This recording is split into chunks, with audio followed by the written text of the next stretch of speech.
one. Hello, everybody, and welcome to the Shalom Hartman Institute in Jerusalem.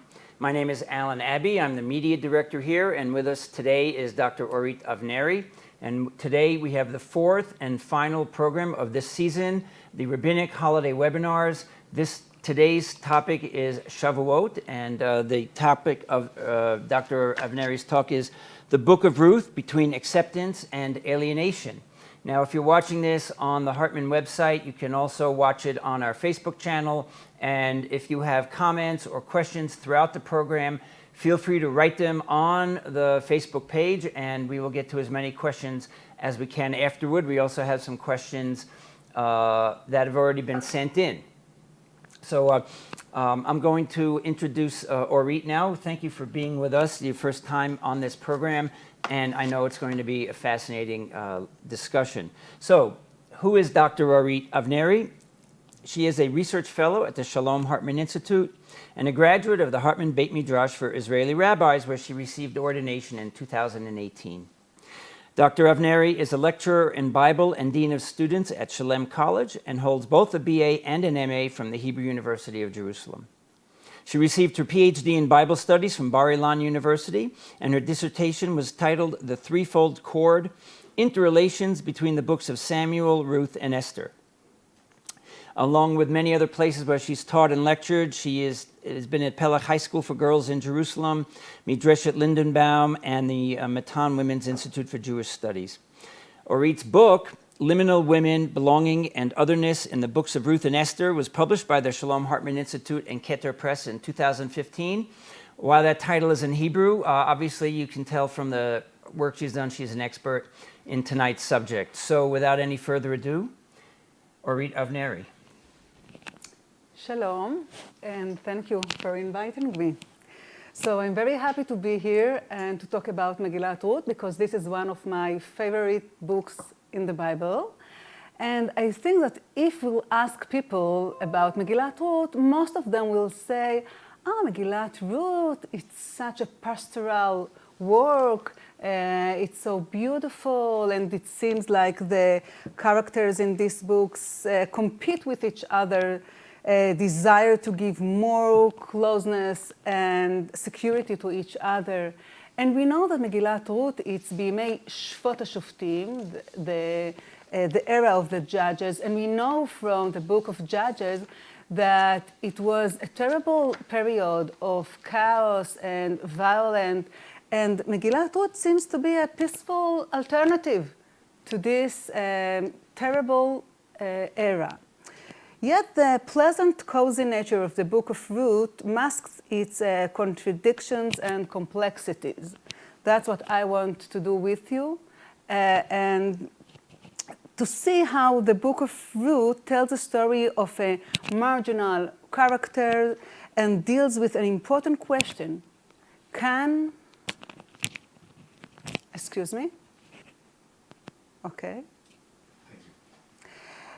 the fringes of society become part of the center? Now, the structure of the Megillah can show us this theme, because there are 4 chapters in the Megillah. And in chapter A, we are in the way from Moab to Bethlehem. And in chapter 2, Ruth and Boaz are in the field. And in chapter 3, Ruth and Boaz are in the Goren. And only in chapter 4, we have the gate, and the elders and the people in Bethlehem blessing Ruth and Boaz, and Ruth is coming into Beit Lechem, to the community. She's coming home. So we can see from the structure that the theme is about acceptance. And the question is whether Ruth really succeeded in doing this journey, not only her geographic journey from Moab to Bethlehem, but also a culture journey and a mental journey and we can say that her travels are over in the end of the Megillah, but a new, more difficult journey begins, one that crosses boundaries of gender, nationality, and religion.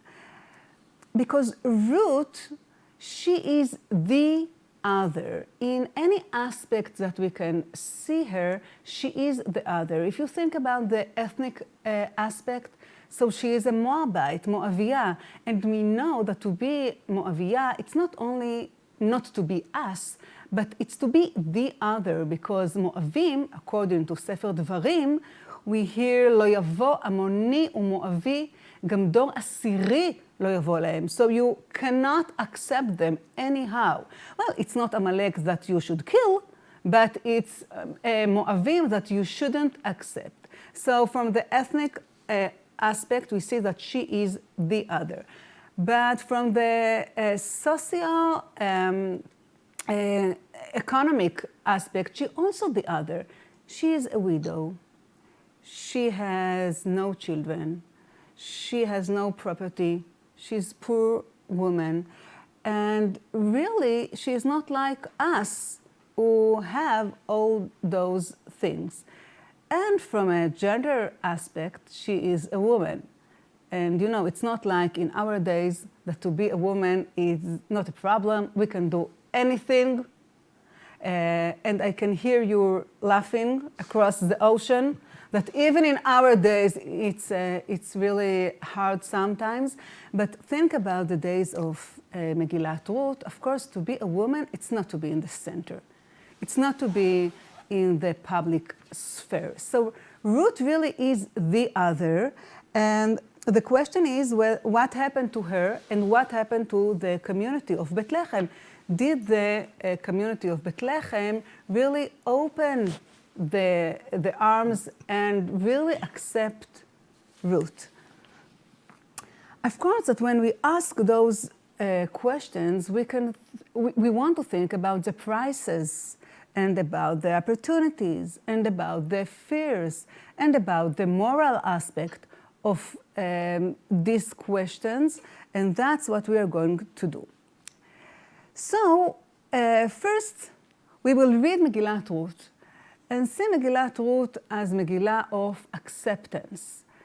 The community of Bethlehem really accepted Ruth, and it's a story about strong woman, initiative, a successful story that those women, and Ruth especially, can do anything as a woman and as a Moabite. So we'll start to see some points in the Sipur, in the Megillah, that show us those things. And I really want that if you feel that I skip some verses that show something else, don't worry. We will be there in 10 minutes after we'll read the Megillah as a Megillah of acceptance, then we'll read the opposite. So if you hear it and if you see it, don't worry, we'll be there. So let's start and see. The first verse of the book introduces a man of Bethlehem. Vayelech ish מבית לחם Yehuda, right? But two verses later, the man, Elimelech, is identified as Naomi's husband, and he dies. Okay, you can see in verse 3, Vayamot Elimelech ish Naomi. Her two sons marry a Moabite woman, and then also die. And the woman was left without her two sons and without her husband. So what at first seems like a story about men, quickly and excessively shifts into a story about women. Not only that, the very first voices to be heard are those of women. Women are at the center of conversation as speakers and as subjects. Indeed, women are present in every scene in the story.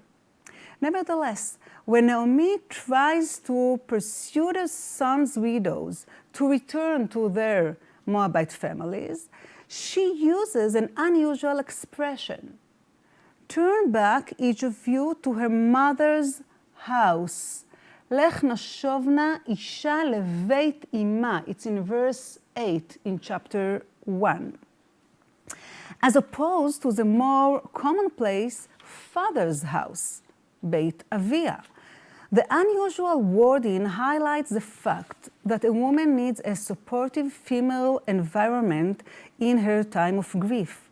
Only in this way can the widow regain their strength and rebuild their life. And Beit Ima, it appears only here and in Genesis, Bereshit, Kaf in chapter 24, the story about Rivka and Eved Avraham, and in Shir HaShirim. So Megillat Ruth, Megillat Shir HaShirim, and Genesis 24. And we can understand in Genesis 24, it's about Rivka. She is very active and dominant woman. In Shir HaShirim, it's also about the voice of the woman are very, very dominant.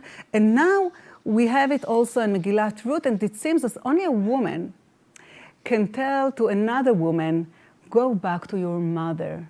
Go back and reborn from her and get support from your mother. So it's something very, very feminine in this Megillah. Not only that, when Ruth decided to go with Naomi, and that's interesting, right? Because Orpah, she is the best daughter-in-law because she did exactly what her mother-in-law told her. She told her, go back. But Ruth thought that she knows better what Naomi needs. So she wants to go with Naomi. And the verse, in the end of verse 14, in chapter A, we read, Verut davka ba. The root davak, davka ba, is known to us from Genesis 2. Remember, על כן יעזוב איש את אביו ואת אמו, ודבק באשתו, והיו לבשר אחד. So, the same things happened here. Exactly like in Genesis, the man left his mother and father and went to his wife. Exactly like that happened here when Ruth leave her mother and father and her family and go with Naomi. So we have a word about davka and Beit Ima, and another thing. We have the root ahav, love, in this Megillah. But ahava is not between Boaz and Ruth. The root ahav appears in Megillat Ruth in chapter 4. And we read in verse 15, כי חלתך אשר אהבתך ילדתו. Ruth loves Naomi. So the motives of compassion, loyalty, and love do not manifest in other relationships between biblical women. Thus, the book describes a unique friendship between two women. It is a female bond based on love and responsibility, caring and belonging. Relationships between women in the Bible are usually described as competition, hate, struggle. Think about Sarah והגר, רחל ולאה, חנה ופנינה. You have two women in the same home, in the same house, it will be terrible.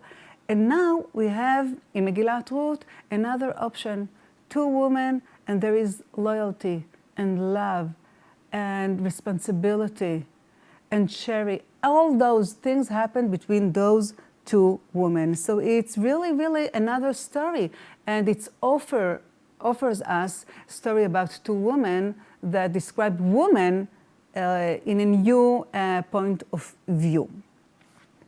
Let's go to chapter 2 and see another things that happened. That was about the woman. Now I want to see something about the Moabite, this Ruth Moaviah.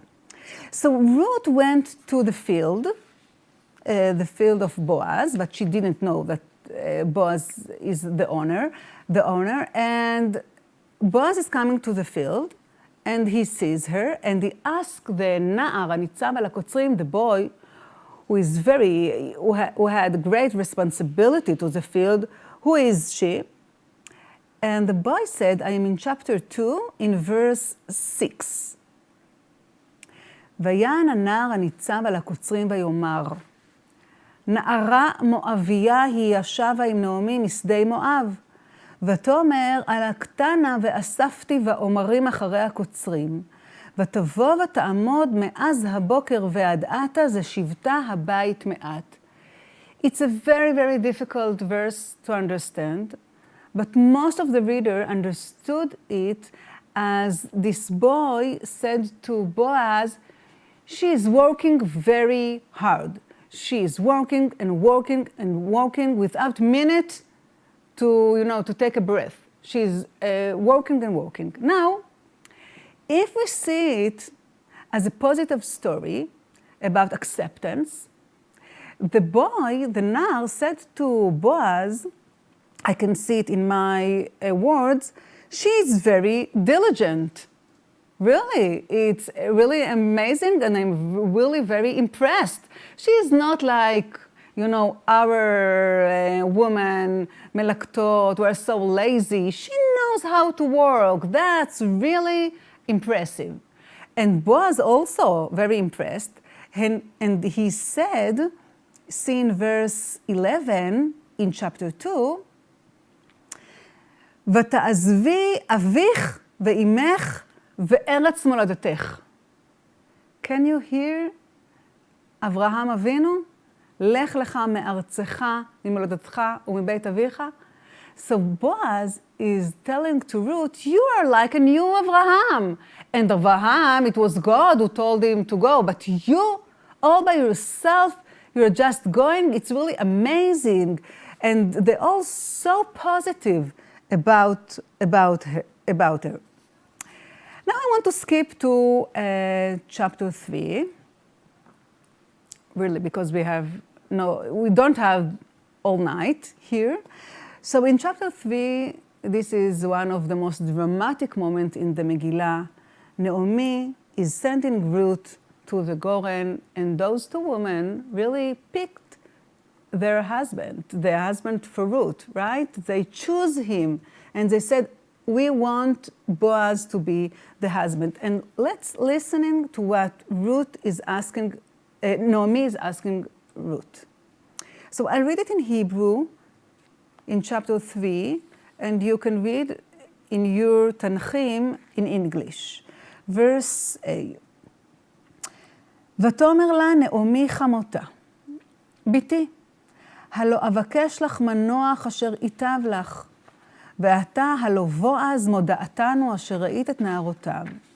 הנה הוא זורע את גורן השעורים הלילה, ורחצת, וסחת, ושם צמלותייך עלייך, וירד את הגורן, אל תוודעי לאיש עד כלותו לאכול ולשתות. ויהי ושכבו, וידעת את המקום אשר ישכב שם, ובאת, וגילית מרגלותיו ושכבת, והוא יגיד לך את אשר תעשין. Now, we all understand what happened here, right? But I want you to see that there is no one sentence that Naomi really told Ruth, you have to go and have intimate relationship with Boaz. She's going around, right? It's night, and we have men who ate and drank, and we have a woman who smells very good, and we have the 4 roots of yada, shachav, ba, gila, and there are tricky verbs in the Tanakh, because all those verbs can describe, lavo from here to there, and to legalot a secret, and to lada'at something, But all those verses also can describe intimate relationship. So she used all those verbs, but she didn't say exactly what to do. She also said, "Vegilit margelotav." Margelot, it's a leg. But now I want to ask you, what is it exactly a leg?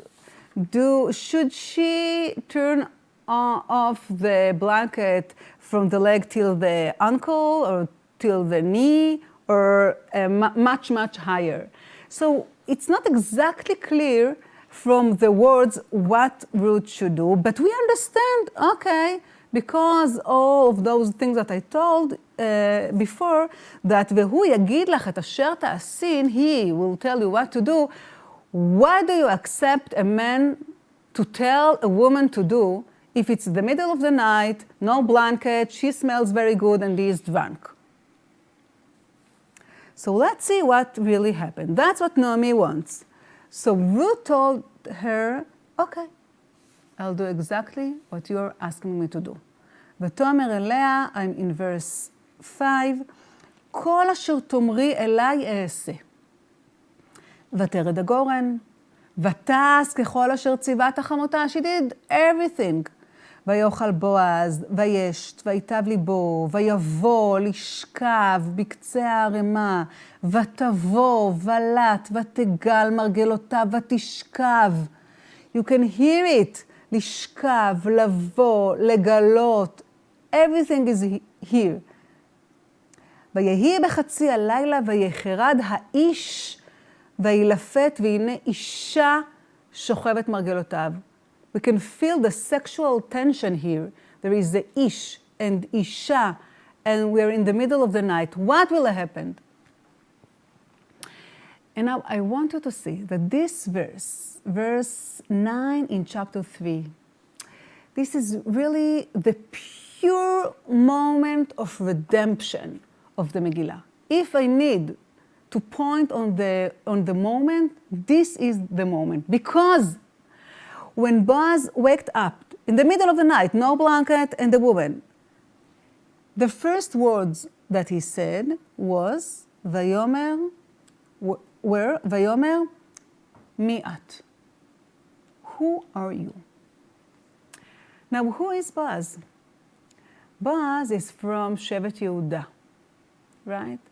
And we all know what happened to Yehuda, the ancestor of Shevet Yehuda. Yehuda in Genesis, Bereshit, chapter 38, פרק ל"ח, had 3 boys. And he gave the first one to Tamar, but he died. So he gave the second to Tamar, but he also died.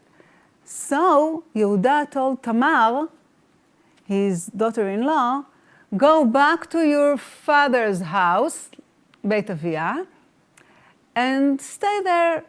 And when Shelah, the last one, will grow up, I'll marry you with him. But we can read that he never want to do it. So Tamar was in Beit Avia, in her father's house, and she saw that nothing happened. So after Yehuda's wife died, she dressed as a prostitute and sit in the way that Yehuda went and tried to do something. Now Yehuda is going and he sees a prostitute. And he didn't know, of course, that it's Tamar, his daughter-in-law. What were the first words that came out from his mouth? Listen. Havana avo elaich. I want to be with you. That's what he said when he saw this prostitute. And Tamar said, okay, but you have to pay. And he said, I have no money. And she said, okay, give me something that I'll know that you'll come back and pay me. And he said, okay, what do you want? And she said, I want only your identity card, credit card, and your license. And he said, okay, I'll give you everything you want. I want to come and to be with you.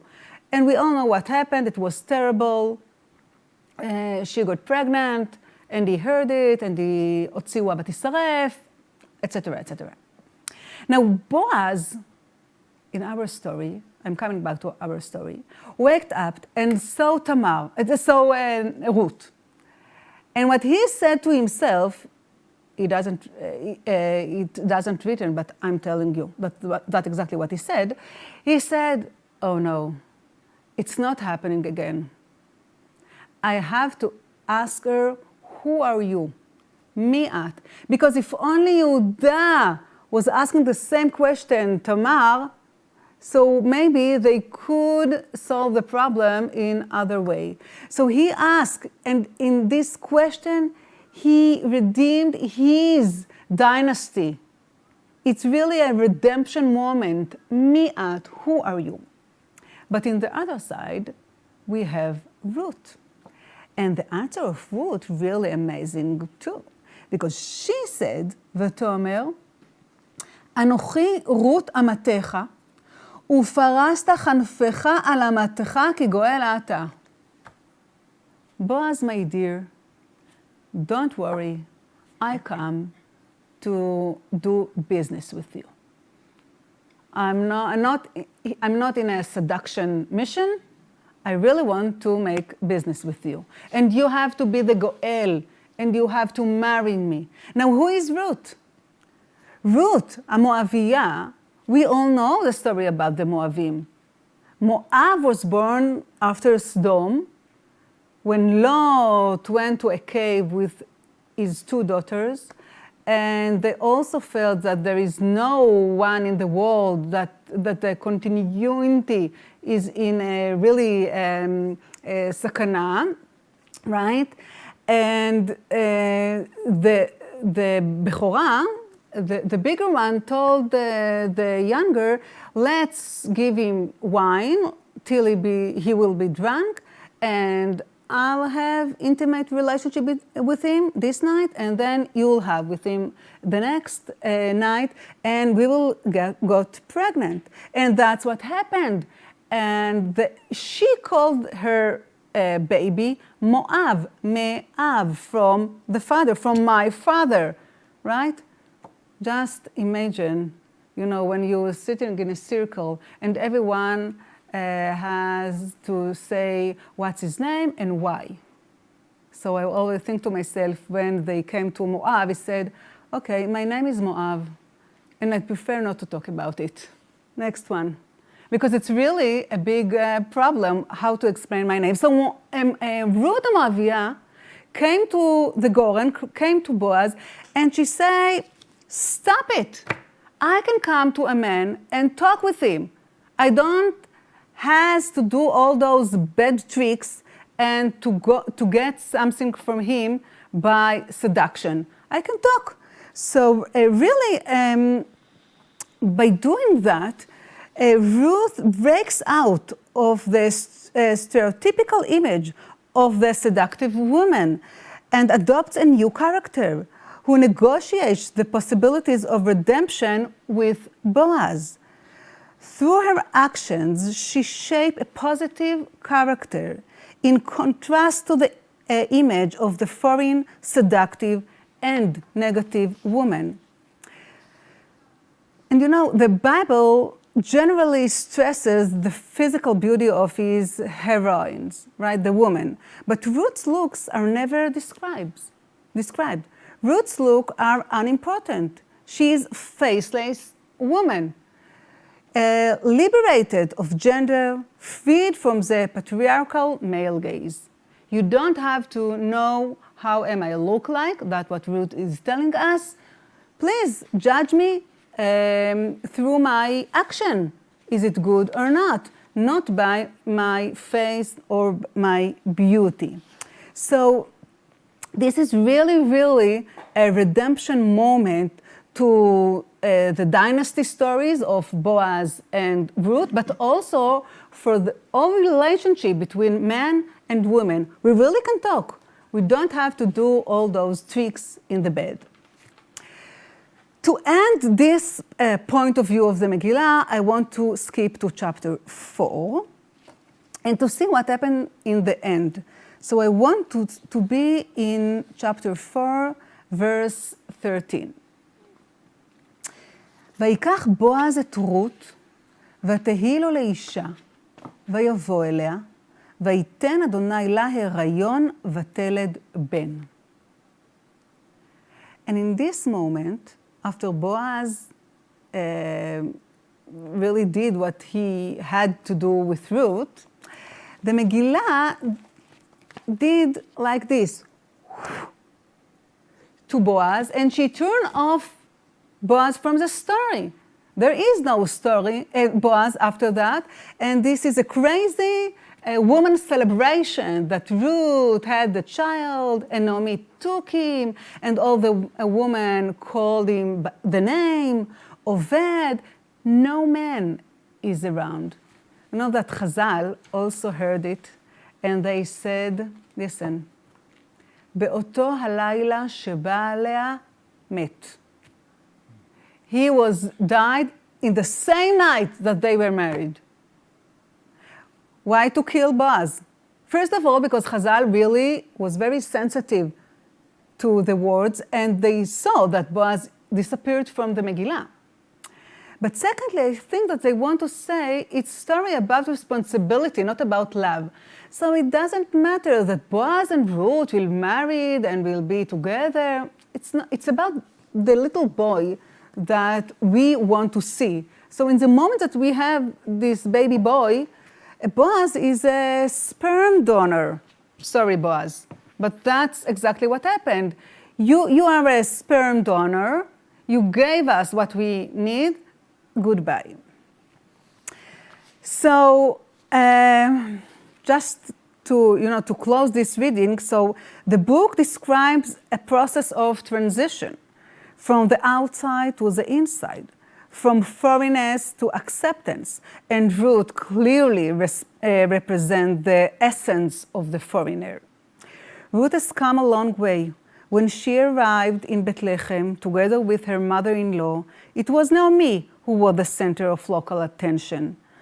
But by the end of the book, the city elders allow her to enter the town gate, ritualizing her entry into the community.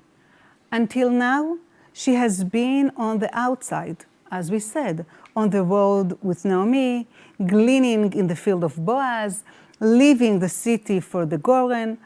Only in the fourth chapter, in the sense of the redemption of the inheritance at the town gate, is she permitted to enter the house of Boaz. The gate is symbolic of social definition. The elders sit as gatekeepers, determining who is in and who is out. At the climax of the story, the elders and the rest of the people bless the marriage of Boaz and Ruth, the foreigner who is now at the center of family and history. Okay, so I can now I can hear you moving in your chair, in your place in the other side of the ocean, and say to yourself, oh, but that's not the whole story. We can see in this story other voices, but you didn't mention them. So, okay, I can hear it, and I promise you that that's exactly what I'm going to do now. So what I want us to see is really that it's not exactly the whole story. I mean, we really have here some points in the Sipur, in the Megillah, that shows us that it's not a story about acceptance, but a story about alienation. Let's see where can we see it. So I'm going back to chapter A.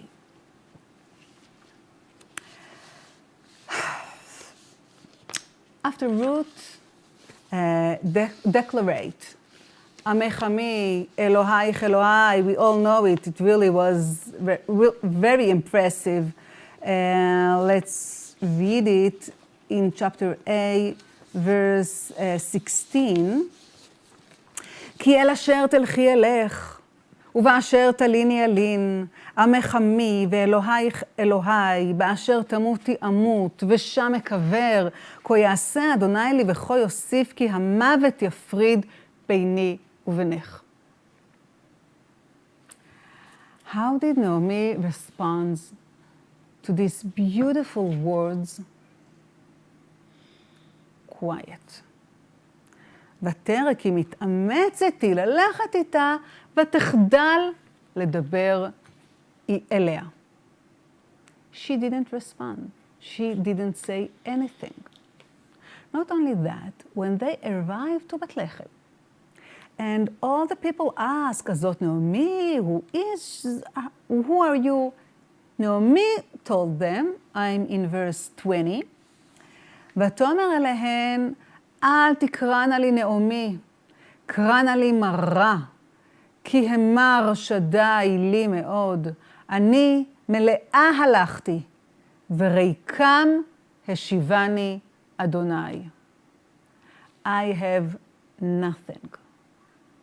Now, I don't want to be so critic, about Naomi. She really, her husband died and her sons died, so it's really very hard. She really feels like Reikam Shivani Adonai. But how about telling them, I am empty. Thanks God that I have this beautiful, wonderful woman, my daughter-in-law, that is coming with me and promised me, Amech Ami Eloheich Elohai. How about to introduce Ruth to the community? She is a stranger and this is the community. Please make an introduction between them. It seems like Naomi a little bit feel embarrassed by Ruth. What to tell them about her? She is the shiktzeh, the stranger. How to explain? Well, my son married a Moabite and now she came with me and we have nothing. Please take care of us. It's like Ruth is transparent, not the television show, but really transparent, right? She is nothing, and Naomi didn't know how to introduce her and what to do with her in Bethlehem. Not only that, when we read in chapter 2 what the boy said in the field, that she is working very hard, we thought that it was he really was impressed by Ruth. But maybe when he is telling Boaz that she is working very hard, what he really means is she is using us. She's taking everything from us. Those strangers, they take our jobs, they take our money, they take everything. Nothing will be left to our women, to our daughters. She is not good. And the only one in the field that really feels something positive about Ruth, it's Boaz. And Boaz told Ruth, in verse 8 in chapter 2, ויאמר בועז אל רות הלא שמעת ביתי, אל תלכי ללקוט בשדה אחר, וגם לא תעבורי מזה, וכה תדבקין עם נערותיי. Please stay here, because if you'll go to other fields, I don't know what will happen to you. People will touch you. People won't accept you. Here, I can do something good for you. He didn't think about marry her. No. That was beyond his vision. But he said, okay, I am the owners of the field. You can glean here. You can take food from him. I'll take care for you on this subject, food. Not, marriage and children, etc., etc. So Boaz is very good, but it's the only one in Bethlehem. Now, if we'll skip to chapter 3, I was very impressed how Ruth redeemed all the women, and Ruth and Boaz really succeeded in talking with each other, and that was great. But I want to ask you, if it's so great, why did Ruth go to the Goren on 1 a.m.? Why not in 1 p.m. to knock on the door on Boaz's house, to knock on the door and say to Boaz, אנוכי רות אמתך ופרסת כנפך על אמתך כי גואל את. The same words that she said in the Goren, say it in the noon, in his house, in the daylight. Why do you need the night and the blanket and the smells and the drunk? Why? Maybe because this Megillah is telling us, you know what, if you are a woman, you have no other choice in this society. You can't go to a man and talk with him. You need all this setting to reach the man. Then if you want to talk and not to do something else, it's really very impressive, but that's the end. You have to do all the way in the Goren in the night to talk with Boaz. And after the Goren, we have chapter 4. We have chapter 4 in the public sphere, in the gate, and Ruth is disappeared from there. There is no Ruth, it's only Boaz and the man.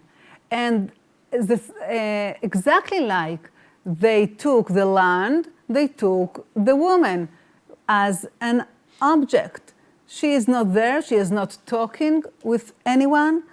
And we can also say that even the blessing of the people in the gate is not for Ruth. Listen to the blessing.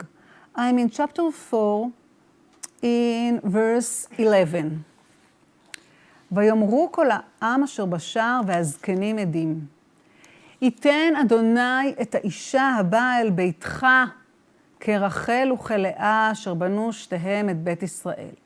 ועשה חיל באפרתה, וקרא שם בבית לחם, ויהי ביתך כבית פרץ אשר ילדה תמר ליהודה, מן הזרע אשר ייתן אדוני לך מן הנערה הזאת.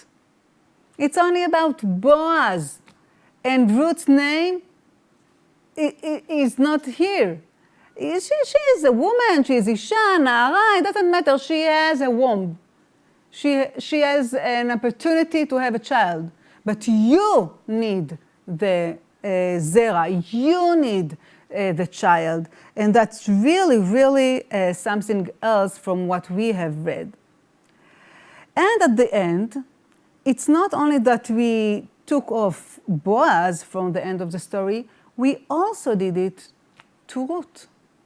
Because after she had the boy, right, Vatelet Ben, I'm in verse 14, in chapter 4, of course, ותאמרנה הנשים אל נעמי, ברוך אדוני אשר לא השבית לך גואל היום ויקרא שמו בישראל, והיה לך למשיב נפש ולכלכל את שיבתך, כי חלתך אשר אהבתך ילדתו אשר היא טובה לך משבעה בנים. Not only that, ותיקח נעמי את הילד, ותשיתהו בחיקה ותהי לו לאומנת. ותקראנה לו השכנות שם לאמור יולד בן לנעמי. Okay, so according to this read, the book encourages the exclusion of strange women who wish to be absorbed into the Judean community, preventing Ruth from being originally integrated. Foreign women are regarded suspiciously and kept at a distance. They are perceived as a sexually manipulative and dangerous influence. Ruth Moabite's origin threatened the community of Bethlehem, preventing her from becoming an integral part of the royal dynasty. She will have to disengage from her culture, But even after this sacrifice, her child will have to be raised on the lap of an authentic Judaic woman. We want him to really have Jewish identity and Jewish education. And only Naomi can give him this education. So Yulad ben leNaomi. It's not about Ruth. And if we read before that Boaz was a sperm donor, now I can say that Ruth is a surrogate mother, right? We only need your womb, and after that, okay, bye. We will raise the child in our Jewish community, and you cannot do it. So now I want to come back and say, okay, we have one option to read, Megillat Ruth, and we have another option to read Megillat Ruth. Both of those options are here. I didn't, say something that is not written. What can I do with that? So what I want to offer you is that Megillat Ruth is really dealing with the theme of the stranger and with building our identity. And Megillat Ruth asking this question, what to do with those strangers, so stranger, who knock on our door and want to come in, what to do with them. And Megillat Ruth offers us that it's really can be fertility, and it can give us life, and it can give us growth, and it's vitality. It's very good to open the gates. But that's not the only thing that Megillat Ruth is telling us. Because Megillat Ruth is telling, you know what? I know that you need boundaries. I know that you need walls. Every society needs boundaries. But what I ask you to do is to put in your wall gates. And when you open the gates, I want you to open it really and to let those strangers, those special strangers that wants to be part of you, really to let them come in and to buy them house near Hartman Institute. You know Hartman Institute, you were in Jerusalem, I think, some of you, and you know that this is the most beautiful and important area in Jerusalem, not only because Hartman Institute, but because the Prime Minister house and the President's house and the theater and other institute, and of course Emek Rafaim, and to drink coffee in Emek Rafaim is very special. So you have to bring her to Jerusalem, to the center, to be Savta Rabba shel David HaMelech. But that's what Megillat Ruth is saying. I can hear the fears. I can hear the hesitation that you have. And you know what?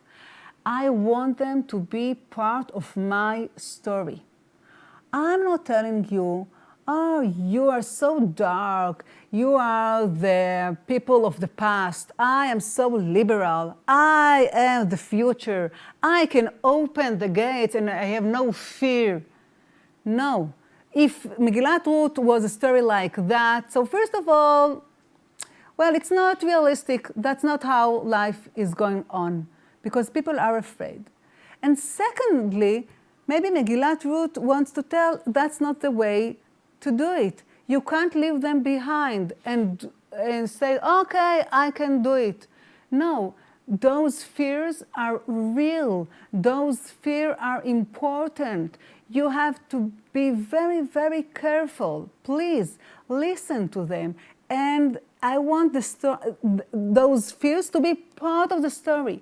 That's why we can hear in Megillat Ruth the fears. But in the end, it's a story about fertility and about acceptance and about David dynasty. Megillat Ruth is telling us, if you'll just hear the fears but go over that, so those strangers have something that you lack. You lack the continuity. You lack the fertility. You lack the dynasty. You lack all those things. And you also have something that those strangers do not have. So you'll open the gate, they will come in, and you can do really, the sky is the limit. You can say it in English, the sky is the limit. And you should bring them to the heart of your community life. So this Megillah takes into account all sides, and I think that we all know that it so challenges us how to do it, how really to do it. And the Megillah is so gentle in that. Now, do we have time to a poem? Yes. Or not? Yeah? Yes. Okay, thank you, Alan. So what I want to do is to read a poem in Hebrew that Nava Semmel wrote. I'll read it in Hebrew, then Alan will read it in English, and you'll have it tomorrow on the web, website, yes. on the website. Because Nava Semmel took Megillat Ruth and she wanted to say something about the stranger. Let's hear what she wanted to say. So I'll read it slowly, and then you'll hear it in English. גרה. אל תלכי איתי רות, עכשיו נעצור. את הגבול הזה לבדי אעבור, ואת עודך בנקודת החזור, על עקבותייך שובי אחור. אל תלכי איתי רות, ניפרד יקרה, מן העבר ההוא זו לא ארץ בחירה. שם יצביעו עלייך, ידברו בך שרה, לעולם תהי בשבילם הזרה. נוכריה כאן בינינו, אשת צרה, על משקוף ירשם, פה גרה גרה. אל תלכי איתי רות, אלמנה, לא קלה. במולדת שלי כבר אבדה החמלה. כי העם שלי בפחדיו מחותר, ונועל את עצמו מפני כל איש זר. שם שרה שלחה למדבר את הגר. הם קוראים לעצמם העם הנבחר. נצורים בגבולם, ליבם הנסגר, והכל מאימת האחר, לא מוכר. בשוק, ברחוב, בכיכר, תמיד יזהו בך את אות הנכר. הלילה יורד רות, שמי מואב הם שלך, עמי לא עמך, אלוהי הוא לא לך. שובי אחור, כלתי כמו ביתי, כי ביתי לא ביתך, וביתך לא ביתי. עד יום מותך, עד יום מותי. Oh, that was a beautiful poem. I'll read it in English in a second, just briefly, because we are a little short on time. Nava Semmel was a prominent Israeli journalist, poet, and writer. She was raised in Tel Aviv, and she has had her books and scripts adapted for television and even in opera. She passed away about 2 years ago, and she was also on the board of governors of Yad Vashem Holocaust Museum, so a little bit of background about her. Here's the English that we took from Nava Semmel's own website. So it was a translation she either did or authorized. Don't go with me, Ruth. By myself I'll cross the border. Alone I will go. Let us part now before it's too late. I must leave. But you can regret. On the other side, a foreign land awaits. There they'll point their fingers, call you by names. Wherever you walk, you'll be tarnished by shame. A stranger in my land. I'm worried and scared. It is hard to forget and forgive. On your wall they will write, here a foreign woman lives. Do not join me, Ruth. You are a widow, no bride anymore. My people, engulfed by their fears, are banging their doors. There, Sarah banished her rival Hagar. There, they reject those who come from afar. When you walk on the street, you will always be marked the other. That's what they'll call you, from morning to dark. Though they call themselves the chosen people, they are suspicious, hostile, and hard. Out of fear of the unknown, Go back, Ruth, stay with your own. Night falls, Ruth. Moabite sky is old. My people are not yours, nor is my Lord. Turn around, wife of my son, my beloved daughter-in-law. Stay where your own sun shines, for my home is not yours, nor yours is mine. Don't go with me, Ruth. Don't go with me, Ruth. Thank you, Alan. Your English is very good. So I just want to end and say that Megillat Ruth is a big challenge for, in those days and in our days also. What to do with the strangers, what to do with our identity, how to build boundaries, and how to open the gates, and what to do with all the voices that our community has. And Megillat Ruth is a really wonderful example how to do changes, how to do revolution even, but to do it so slow and with so complexity. So I want to bless all in Chag Sameach, and that we will know how to do it and how to accept, but hear the fears.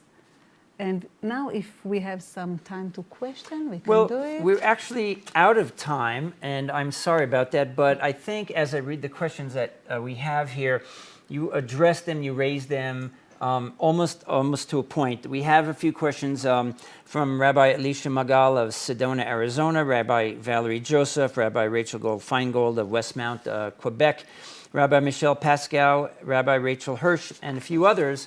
And they all raised similar questions about connecting the story of Ruth to today's issues, which you addressed in your closing remarks. So I'm going to apologize for not actually reading all of your questions, but I think as I read your questions, much of what you asked was answered in this. And if you didn't get the answer you'd like, feel free to write us and we'll try and get back to you with an answer. And again, so I want to thank you all for joining us. Remind you that this program will be on our website and our YouTube channel within the next day or two before Shavuot. And this is the final program of this season. We'll be back in the fall with a new series of rabbinic webinars. I want to thank you, Dr. Orit Avneri, for a beautiful, beautiful way to enter Shavuot, a warm and lovely holiday, and also to end our season, bring closure to our season together. Again, thank you for being with us in Jerusalem, and Chag Sameach.